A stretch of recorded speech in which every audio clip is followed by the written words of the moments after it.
दोस्तों, 15 अगस्त का दिन भारत के लिए एक क्रांतिकारी परिवर्तन का दिन है।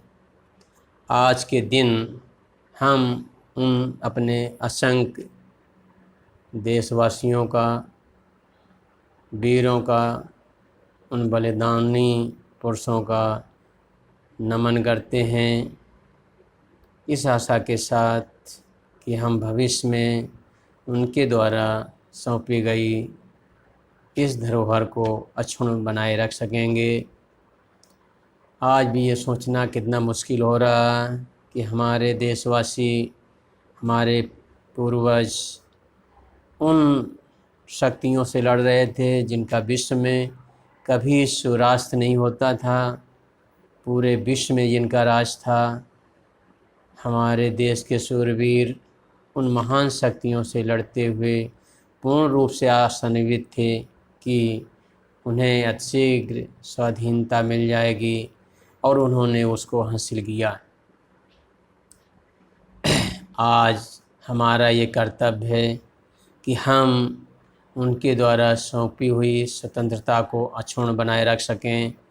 ये हमारे लिए एक पुनीत कर्तव्य होगा।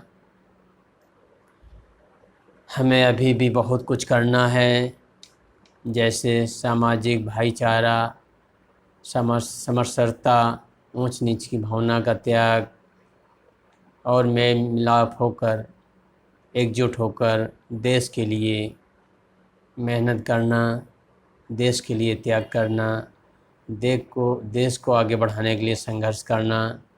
हमें अपनी कथनी और करनी में के अंतर को मिटाना है। हम बातें तो बहुत ऊंची ऊंची करते हैं, लेकिन एक्चुअल में हमारा कथनी और करने में बहुत बड़ा अंतर है।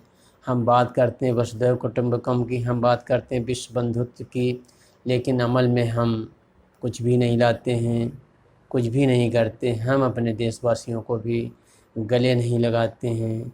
हमारा अहम इसकी इजाज़त नहीं देता है। दोस्तों, एक देश के रूप में हम तभी सफल हो सकते हैं, नई ऊंचाइयों को पा सकते हैं, नई गहराइयों को नाप सकते हैं, यदि हम एक दूसरे को लेकर चलें, एक दूसरे से मिलकर रहें और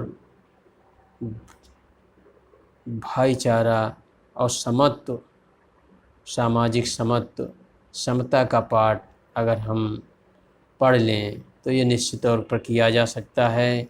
क्योंकि अगर हम ऐसा नहीं करते हैं तो हमारी ऊर्जा